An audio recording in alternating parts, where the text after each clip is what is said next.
And unfortunately for Shyamalan, his next movie reviews would plummet him right back down to, well, near Airbender approval. After Earth. A crash landing leaves Katai Rage and his father, Cypher, stranded on Earth, a millennium after events forced humanity to evacuate. With his dad injured, Katai must embark on a perilous journey to signal for help while trying to avoid a deadly creature that escaped in the crash.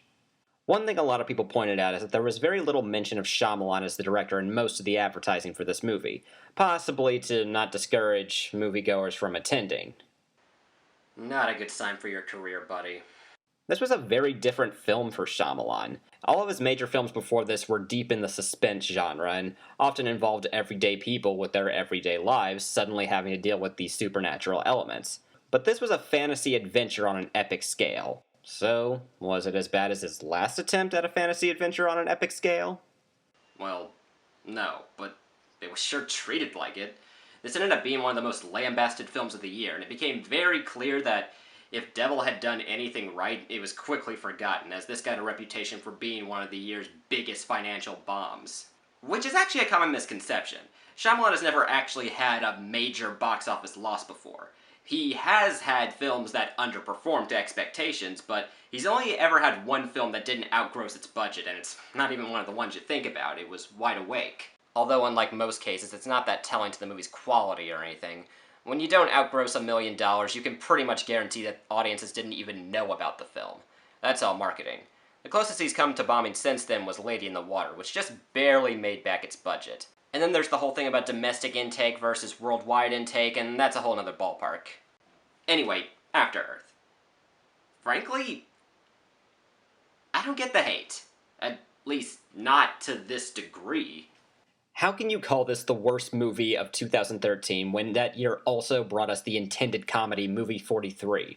How can you call it the worst sci-fi movie ever when we still have the unintentional comedy Battlefield Earth? While I don't see the movie as anything great, I saw it in theaters its opening weekend. I definitely wasn't expecting this much of a backlash. I guess I would just expect audiences to be kind of indifferent towards it. Now, I'm fully aware that it has flaws, but I feel like this is where a lot of hate is being thrown towards it just because it's Shyamalan, regardless if he is the one to blame. But if Shyamalan is to blame, I say it's just as much Will Smith's fault. But who wants to say that? I mean, Will Smith is arguably one of the most well-liked and charismatic actors of the last 2 decades, and since Airbender, people are more than happy to throw hate at Shyamalan. Will Smith personally asked Shyamalan to direct this film, as he had been looking for an opportunity for the two of them to work together for some time. And though uncredited, Will Smith provided much of the film's direction, dictated the actions, and coached Jaden in his acting, the latter of which was often listed as one of the film's major flaws. I truthfully didn't notice that much wrong with Jaden's performance, certainly not as good as he was in The Karate Kid, but it never really stuck out as that bad to me, except in that one scene. You know which scene. You're wrong! I'm not a coward! You're the coward! I'm not a coward!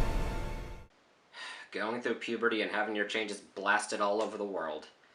And all I can think is, poor kid. You know, when he's not posting strange philosophies on Twitter. But his performance did have a lot of people crying nepotism at this film, to the point that some people called it the biggest case of nepotism in Hollywood. But is it really? Hollywood nepotism is a thing that has existed. It's existed well before this movie. And truthfully, I don't even think this movie should count in that much. The movie was made for Will and Jaden. It's not like the movie was written, Will Smith was cast, they held auditions for the role of the son, and then they gave it to Jaden despite better people auditioning. This was a family thing from the start, which doesn't seem that bad, at least to me. Then there's the stuff about it being Earth. Not enough time is spent trying to understand what happened to Earth and why it evolved to be so uninhabitable for humans. In the end, I think it would have been better if it wasn't about Earth at all. Just have them crash land on some random planet. It being Earth didn't turn out to be that important to the story, and spending what little time they talk about Earth could have lended to more time for the father-son aspect. There's not enough realistic relationship between the father and the son. They take the whole, you may be my son, but I'm gonna treat you like I would any other soldier in this circumstance, thing a little too seriously, which doesn't allow for as much development. And there's not enough Will Smith doing what people love. He's very cold in this movie. One of the plot elements is that the alien creatures track humans by fear. Cypher has come up with a way of getting around that he calls ghosting, where he is able to repress his fear and therefore being undetectable to the creatures. An interesting idea, but as you can imagine, Will Smith's suppressing emotion doesn't make for great audience approval. And you can't even place full blame on Shyamalan for the writing. There were others involved with that one too. The story came from Will Smith, originally about a father and son on a camping trip in the woods. When their truck crashes off the road, it's the son that has to go get help for his injured father by traveling through the woods. Yeah, I'd go see that. Eventually, this was turned sci-fi, believing it to have a greater potential. From there, Gary Whitta wrote the screenplay, and Shyamalan then went over it before the screenplay was eventually worked on by Stephen Gaghan and Mark Boal.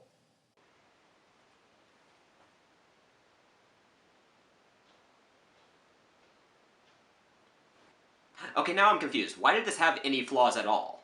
It's not like this movie was a cobbling together of ideas that just don't go together like what sometimes happens when several talented people produce something that's ill-received. Okay, I'm gonna have to give this one some thought for a while. But even with all its problems, I do enjoy this movie relatively well. The action scenes were thrilling, the set designs were pretty cool, the visuals were fairly good, and though the idea of just shutting off bodily reactions to fear is a bit far-fetched, I still do like it in a metaphorical sense, and the stuff they say about fear is still very good. And I feel like all my thoughts on this movie come down to potential. I guess I just look at the movie's problems and I think they don't make it a bad film, they just mean it could have been so much better. Maybe I'm too blinded by its potential and what it could have been as opposed to what it turned out to be, but as is, I don't think it's that bad. I watched it twice and I'll probably end up watching it again. But the thing to take out of this is for Shyamalan, this movie didn't help much. Though what few positive reviews there were on the film did comment that they thought this was a step in the right direction for him. But for now, we'll just have to wait until his next film, The Visit, which is so far listed as a horror comedy. So let's hope he markets this one a little bit better than The Happening, so we know it's okay to laugh at it.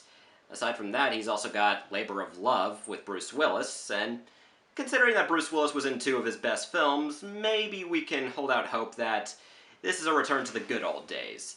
But if it's one thing to learn from a man who loves twists, it's that he's not that predictable. Even if a movie of his is bad, it's not that easy to guess of how it'll be bad. But until those movies come out, this is Cameron, signing out.